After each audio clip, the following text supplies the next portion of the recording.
Hi, JD. Hello, Rhonda. How you doing tonight? I'm doing good, JD. Well, cool. Well, welcome to another episode of Finding Serenity. And tonight we're going to talk for the next about 25 minutes about detachment.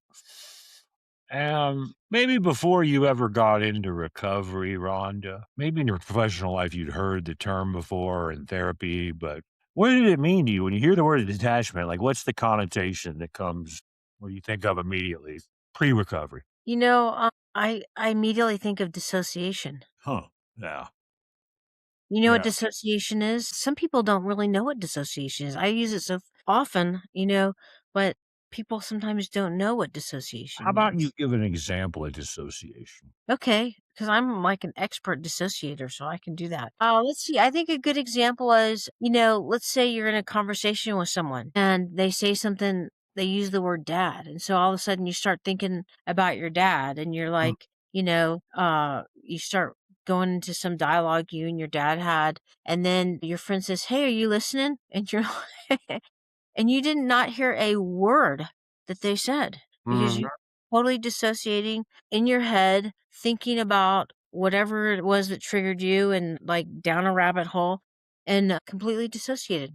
Yeah. And so that is stone cold sober, and it's also a trauma response, isn't it? Dissociation. It's a huge trauma response because a lot of people, like when they're experiencing significant pain, severe pain, it's actually a good survival mechanism because if you dissociate, Mhm. and you check out, then you don't have to be present for the horrors that are happening around you. People that over and misuse ketamine talk about how much they love that dissociative state. But yeah, it's just kind of like a blackout, but you're sober for a lot of people, triggered and retreat inward. Right. But like what, so if you develop dissociation as a defense mechanism or a survival mechanism Uh-huh. and it served you well, let's Yeah. say in your childhood, but then now you're an adult and like let's say you are in a conversation with your partner and you have checked out, then it is no longer serving you. And it in fact, it's become dysfunctional because your partner wants to be heard. And if you're checked out, you cannot hear your partner. Right. Right. So it's about being present. So when you hear detachment, you think dissociation, you think safety, you think checked out, all sorts of things come up. And what do That you that go ahead. that was my Yeah. pre-recovery. Yeah. And Yeah, yeah. so that what do you think, like, what's detachment mean to you today when you hear it? So now I think of, and, I've said in our podcast before that I'm an Al-Anon, and it's frequently the term detachment with love comes up.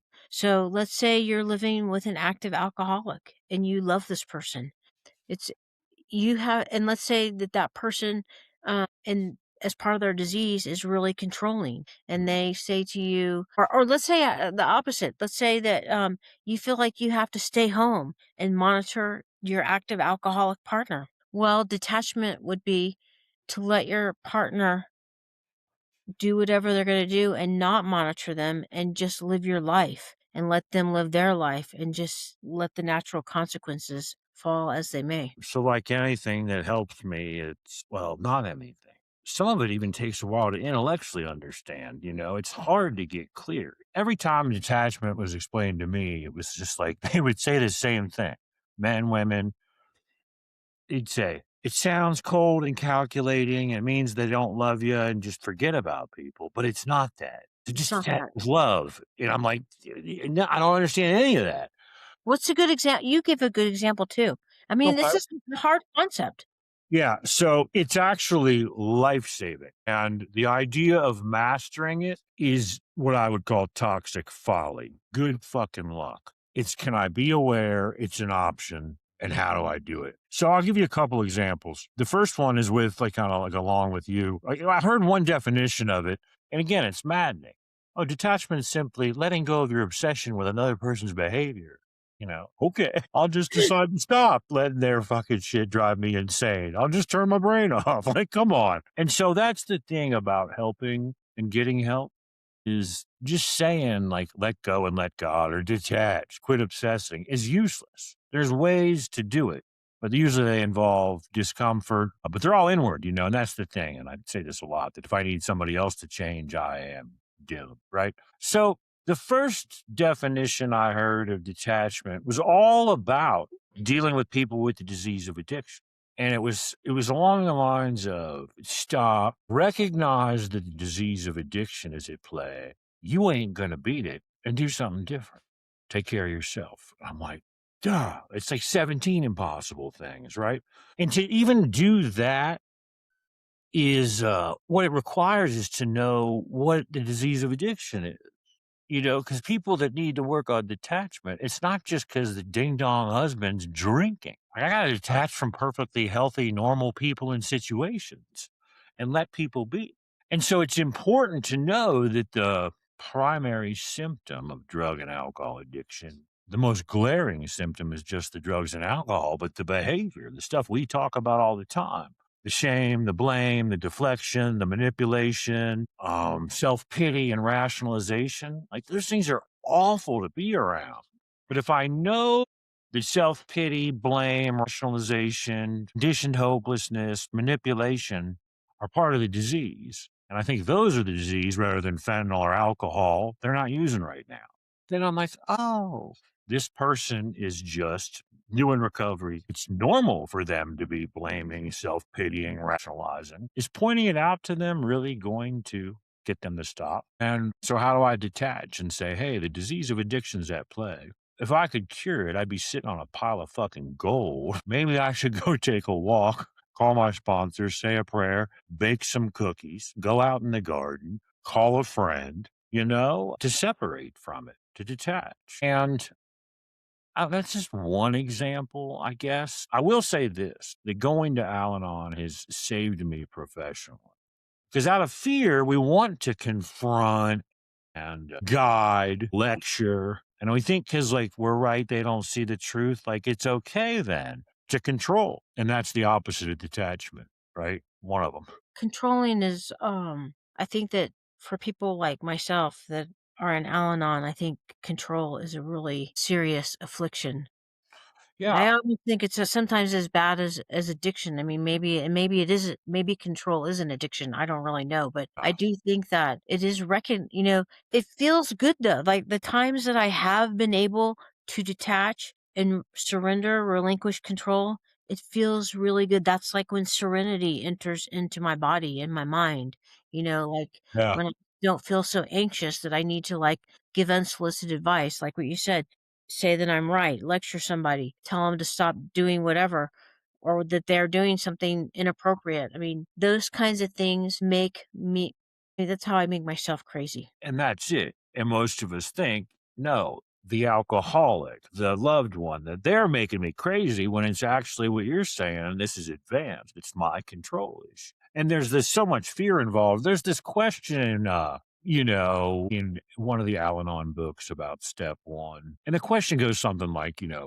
what would happen if I gave up trying to control my love? And I've asked this like in a big setting with people who have family members in treatment or suffering from addiction. And one by one, they're all like, well, he'll get bad credit.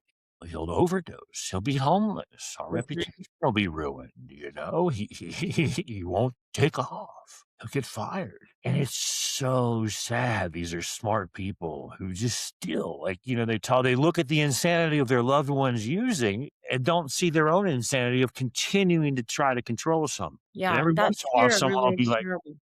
oh my God, maybe I could get better. But then we have all this guilt and shame. I'm responsible.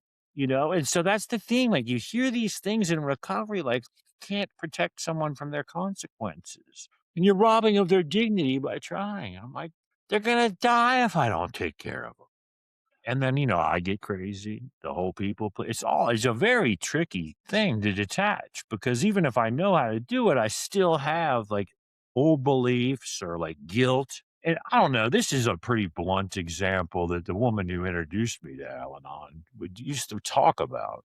Just some random dumb story that she talks about some friend of hers being at a dinner party and stuff's so awesome. I love it. And she's like, she's just in the middle of a conversation with someone, and this other like woman in the neighborhood comes rushing over, and she's like, "Your husband is like humping the plant. He just threw up in the corner. He just spilled his drink." And my friend says, "Oh," she said, "Oh, yeah, he's an alcoholic. That's what he does," and went back to talking. Was like, and it seems cold and it seems like crazy and like, why isn't she taking care of him? But she's probably healthier than anyone in the room. That's Yeah, what I alcoholics mean, do, you know? it's about quality of life. I think in recovery, for me, I'm in recovery. I'm trying to have a better life. And much of my life before I was in recovery, I mean, and it still is partially involved with this, much of my life was in trying to control other people. And that, anytime you try to control anything outside of yourself, it just is a ticket to anxiety because it's impossible to control anything outside of yourself. And that's a miserable quality of life. But, in Al Anon, I think in my recovery program, Al Anon, the detachment with love is talked about pretty regularly, and I love step 1, Mhm. not controlling other people in your life, and, that was the first time I ever felt serenity, really, when I really tried to understand what step 1 meant, but I do think that detachment is for ourselves, we do that for ourselves, and inadvertently, it does help the other person. Yeah. So there's all this stuff that people have helped me with. But they would talk about the mirror symptoms between, let's just say, the person with the disease of addiction and then the loved one. The family, hopelessness, magical thinking, control, fear. And one of the ones that was interesting was a symptom and behavior called decreased tolerance. So if you're an alcoholic and you're getting drunk, unless you're going to die, your body's rejecting it. But it's actually a good thing for the family member, the loved one, the decreased tolerance. And I've worked with enough people of the behavior, and I've worked with enough people that couldn't put it into words. They're like, I don't know what's going on, but I just kind of realized I probably needed to get help. And I'm like, well, what made you decide? And they're like, "Oh, my fucking wife, she stopped arguing with me. And I know what's going on. Is there like, because as long as you're trying to control me and you say, hey, JD, your drinking's bothering me, I'm like, look, you bitch, you drink with me. And then you get hooked because I personally attack you. And then you mad at me. I get mad at you. And my drinking's now off the table. But when I just say, oh, you just say, okay, JD, you're going to drink tonight. I'm going to go out with my girlfriend. Care about me? Have a good night, honey. There's food in the oven. There's nobody to go do this. So my decreased tolerance, and it's hard, One time it can feel cold. It's hard to resist the personal attacks of some sick alcoholic, but that decreased tolerance for their behavior can sometimes lead. And that's like I said, these guys that can't put two words together, like, what the hell? Why my wife stopped? It's like, well, you can't manipulate her as much anymore. She's not taking your bait. Does that make sense to you? Yeah, it does make sense to me.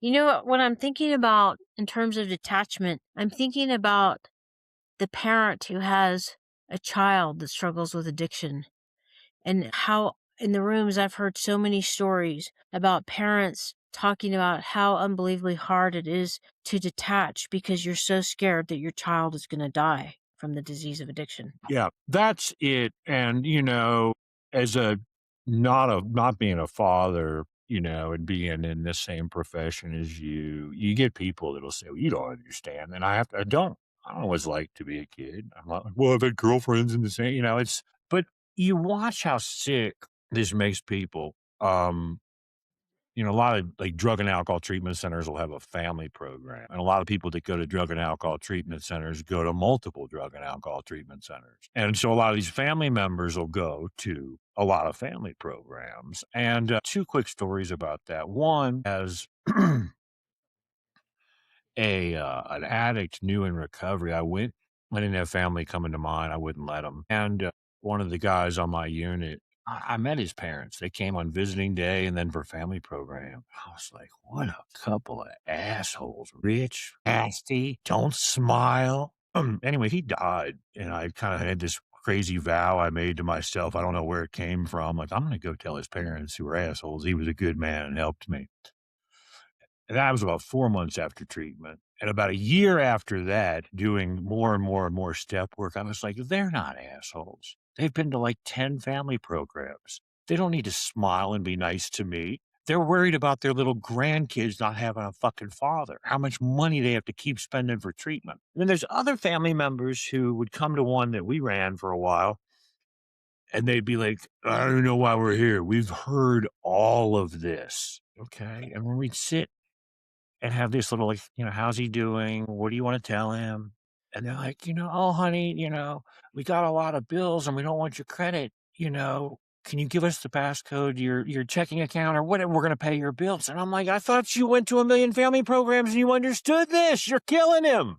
It's Yeah, not easy. And that's why, kind of started with, and I hear this a lot at meetings and stuff, is my detachment today is pretty good. And if I reflect on that, and look at where it went well, maybe tomorrow I can do it again. Or tomorrow it's not very good and I can be like, okay, I'm not very good at it today. Who could I talk to about it? But it's nothing I'm ever going to master, I don't think. It's nice to have it as a tool, but like, what does it mean? What does it mean? And is it as simple as taking care of yourself? And that's not simple. People don't know how to do that. I mean, most people, if you ask them what self care is like, let's get these nails done and have a spa day at some fucking mimosas, right? That is self-care, but really is like, what kind of language am I using? Am I taking bait from somebody who's not healthy and manipulative? Am I blaming myself? Am I shaming myself? Like, that's terrible self-care. So it's not so easy to even know what the hell it means, right? terrible. Yeah, terrible self-care. I'm still I'm still thinking about these I'm still thinking about detachment, and I'm kind of thinking still about parents who are so scared that Uh-huh. their children are gonna die, and then they they go through detachment, and they come to these treatment programs, right, and then they give up their detachment, and then they save their kid, and then that enables them, and so the child never hits rock bottom, and they can't follow through with their own treatment. It really is. Because unless you kind of engage, I think a lot of people seek therapy, 12-step recovery, church, any kind of help is just like an acute crisis. And most of the time with addiction, the acute crisis is going to stop in their mind. Little son of mine is sober now. I went to Al-Anon and family program while he was in treatment. He's doing well now. I don't need it. And we've been in these meetings before where Yeah, people come for pain relief and they're yeah. overwhelmed with the story. My husband, my this, my wife, my son. Things outside themselves. And then they shouldn't know. Like that's what they probably think Al Anon's for. Like it's mind blowing to be like, no, it's for you. And just like the alcoholics, therapeutic issues, blame, shame, trauma issues, anxiety, shame, all this stuff, they don't go away just by putting a cork in the bottle. So hard. I mean, My I control doesn't go away. My fear doesn't go away. My distrust doesn't go away. And it's like, do you stick around long enough to be able to say, why the fuck am I in a 12-step program and therapy because my son or my wife's drinking? And if you stick around long enough, you can realize what you've been talking about all night. Like this ticket to anxiety is control. The issue is me. I'm there for me. this shows Whether, me but most people are like, no, he's sober. I'm good now. this shoes is me, and it's, I think what you said also is that this is not a quick fix. I mean, you have been probably trained to control since your pre-verbal years yourself, and so it's really hard work changing these patterns. But even when you start the work, you start having greater and greater moments of serenity, and then when you regress and you make a mistake, you are quicker to recover, and so those are the gifts. Those are Yeah. the gifts of self-work and recovery. Yeah, that's it. In the AA book, it's totally the gifts, but it's like, can I submit to this healing process? I don't know if I've shared this before, but in the back of the AA book, there's this quote in this thing they call the spiritual appendix, and it's from some philosopher, Herbert Spencer, and it says something along the lines of, there's no principle. There's a bar against any further information. But the whole, like the line you hear all the time is it's called contempt prior to investigation. And that you hear it a lot. It's like, yeah, okay, I get it. And maybe I should try Al Anon. I was going to try it 3 times and they said try it 6 times. I'm not going to do contempt prior to investigation. I'll give it 6. But the longer I've been trying to get healthier, freer, live that life, be happy, I've realized that the investigation is a lifetime. You It's a know, lifetime. it's a lifetime. It's a lifetime. If we don't do what you're talking about and reflect day to day how it's going well, how it's not. If I need results right away, I'm not going to sit around long enough to investigate, and find out. I think that's the thing with family members a lot too is they go right to mostly, I didn't raise people in an alcoholic home and I didn't do that. Like they go like to the blame, shame, secrecy, and And denial. denial. And then also, and that's like their own issues. They were raised that way. It's like it's a me thing. It's an individual thing. Yeah, and so I think that and the other thing that's maddening, and I think for the alcoholic is the same way, is that most people have tried everything and more any rational person would do. Okay, they keep drinking, let's just love them to death. Let's boost their self-esteem. Now let's take their keys. Let's have a solemn promise we'll never do it again. Let's have another kid. Let's do whatever. And then Yeah. eventually it's like, this is stupid. And then they get angry. And then that's more, fuel for the alcoholic. And so that's so much part of it before we can even really look at detachment is like, where am I insane?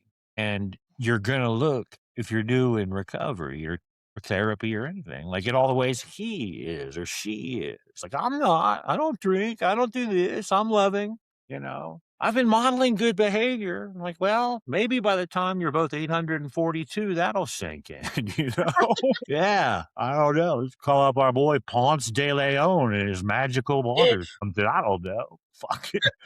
It's insane. And we're all doing like really smart people. And it's like at SFB, shit for brains. Like I can't see it, Yeah, I don't know. It's all true, JD. Everything you're saying is pure truth. Okay, well, we're out of time, so we're gonna quit this, but who knows what we're gonna talk about next week, right? Yeah, and I just want to say, I think that a lot of times, like this, I think this is, I don't want to break my back patting myself on it or you on it, but it's like, it's 25 minutes. I don't know if I'm any clearer on detachment than I was 25 minutes ago, but this is kind of the nature of it. Like, play around with it. What's it mean? What doesn't it mean? It's okay to be confused. It's okay to be pissed off. It's okay to be scared. It's okay to blame other people. But I just think if you keep talking about it with people, ideally some people who have gotten through it and work on it, you might find an answer, right? And serenity. I mean, even if you find 5 minutes Five of minutes of strength. serenity, I love it. ignoring it would be an amazing gift for yourself. Cool. Okay, ciao.